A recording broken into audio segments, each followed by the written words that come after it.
ચોમાસાના આગમનની સાથે જ ગરમીથી મુક્તિ મળી જાય છે, પરંતુ આ સિઝન વાળ સંબંધિત સમસ્યા વધારી દે છે. વાળની સમસ્યા વરસાદી વાતાવરણમાં વધી જતી હોય છે. વરસાદમાં વારંવાર વાળ ભીના થવાથી વાળનું કુદરતી મોઇસ્ચર ઉડી જાય છે અને વાળ વધારે ડ્રાય અને બેજાન દેખાવા લાગે છે. વાળ ખૂબ જ તૂટે છે. શું તમે પણ આ સમસ્યાથી પરેશાન છો? તો આજનો આ વિડીયો તમારી આ બધી જ સમસ્યાઓને દૂર કરી દેવાનો છે. તેના માટે તમારે છેલ્લે સુધી આ વિડીયોને જોવો પડશે અને તમારા મિત્રો સાથે આ માહિતી પણ શેર કરજો. વરસાદની ઋતુમાં ડેન્ડ્રફ એ વાળની સુંદરતામાં ઘટાડો કરે છે અને ડેન્ડ્રફના કારણે વાળ પણ ખરવા લાગે છે.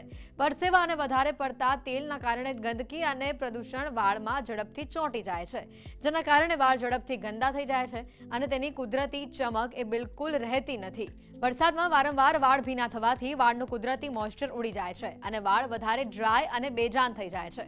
ભલે સતત વરસાદ ન વરસતો હોય છતાં પણ હવામાનના કારણે આપણા વાળ વધારે ખરે છે. આવી સ્થિતિમાં તમે વાળ ખરવાની પરિસ્થિતિથી બચવા માંગો છો તો જ્યારે પણ આ ઋતુમાં તમે બહાર જાઓ છો, તમારા માથાની, તમારા વાળની આસપાસ તમે એક ચોખ્ખો સ્કાર્ફ બાંધીને રાખો.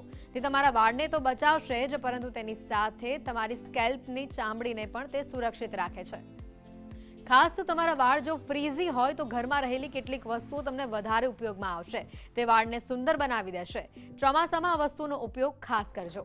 આ ઘરેલું ઉપચાર અટકાવી દેશે તમારા વાળને ખરતા. દહીં, એલોવેરા, મધ, ડુંગળીનું તેલ, નાળિયેરનું તેલ, કેસ્ટ્રોલ તેલ, ચોખાનું પાણી. દહીં એક હોમમેડ કન્ડિશનર છે. તે વાળ માટે ફાયદાકારક સાબિત થાય છે. તેને વાળમાં લગાવી 15 થી 20 મિનિટ રાખો અને પછી વાળને ધોઈ લો. આમ કરવાથી વાળ મજબૂત બને છે અને ખોડો પણ દૂર થઈ જાય છે. રફ અને ફ્રીઝી વાળની સમસ્યા દૂર કરવા માટે એલોવેરા જેલનો ઉપયોગ કરો. તે સૌથી બેસ્ટ છે તમારા વાળ માટે. તેનાથી વાળ મુલાયમ થાય છે અને ખરતા પણ અટકી જાય છે. મધ એ વાળને વધુ સોફ્ટ બનાવે છે અને ગ્રોથ તેનો વધારી દે છે. તેનો ઉપયોગ કન્ડિશનર તરીકે પણ તમે કરી શકો છો.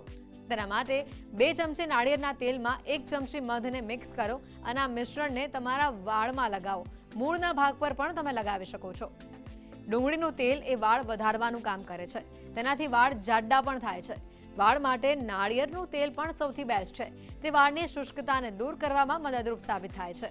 વાળની શુષ્કતાને દૂર કરવા માટે અને વાળને તૂટતા અટકાવવા માટે એરંડાનું તેલ પણ ઘણું જ સારું મનાય છે. એરંડાનું તેલ એ વાળને જાડા પણ બનાવે છે. ચોમાસા દરમિયાન તેનો ઉપયોગ ખૂબ જ લાભદાયી સાબિત થાય છે. તો આ સાથે ચોખાનું પાણી પણ તમે તમારા વાળમાં વાપરી શકો છો. તે વાળને ઝડપથી વધવામાં મદદ કરે છે. તે નરમ અને ચમકદાર પણ વાળને બનાવી દે છે.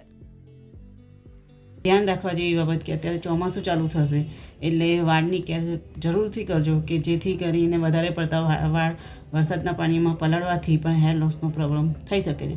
જો તમે વરસાદમાં પલળો તો ઘરે આવીને તમારે હેર વોશ કમ્પલસરી શેમ્પૂથી કરવાના રહે, જેથી કરીને હેર લોસનો પ્રોબ્લેમ ઓછો થાય. કે ખાવા પીવામાં જો ઇનરેગ્યુલર હોવ કે કોઈ બહારના જંક ફૂડ વધારે પડતા લેતા હોય તો એમાં પણ ધ્યાન રાખવું જોઈએ અને બને ત્યાં સુધી પેરાબેન સલ્ફર ફ્રી શેમ્પૂ વાપરો. વરસાદની સિઝનમાં ખાસ કરીને ઓછામાં ઓછા દિવસોમાં વાળ ધોવાની આદત પાડો. તમે અઠવાડિયામાં 3 થી 4 વાર હેર વોશ કરો છો, તેના બદલે 1 થી 2 વાર કરો. આમ કરવાથી વાળને નુકસાન ઓછું પહોંચશે. મોન્સૂનની સિઝનમાં વારંવાર હેર વોશ કરો છો તો તે સ્કેલ્પમાં નમી આવવા લાગે છે અને આ સાથે વાળ ડ્રાય પણ વધારે થાય છે. આ માટે વરસાદમાં તમે અઠવાડિયામાં 1 થી 2 વાર હેર વોશ કરી શકો છો. વધારે હેર વોશ કરવાથી વાળ ખરવાની સમસ્યા તો વધશે, ડેન્ડ્રફ પણ વધશે. આ સાથે તમે ફંગલ બેક્ટેરિયાથી પણ બચી શકો છો. જ્યારે પણ તમારા વાળ વરસાદમાં પલળે છે ત્યારે ખાસ કરીને ઘરે આવીને પહેલા સ્વચ્છ પાણીથી વાળને ધોવાનું રાખો.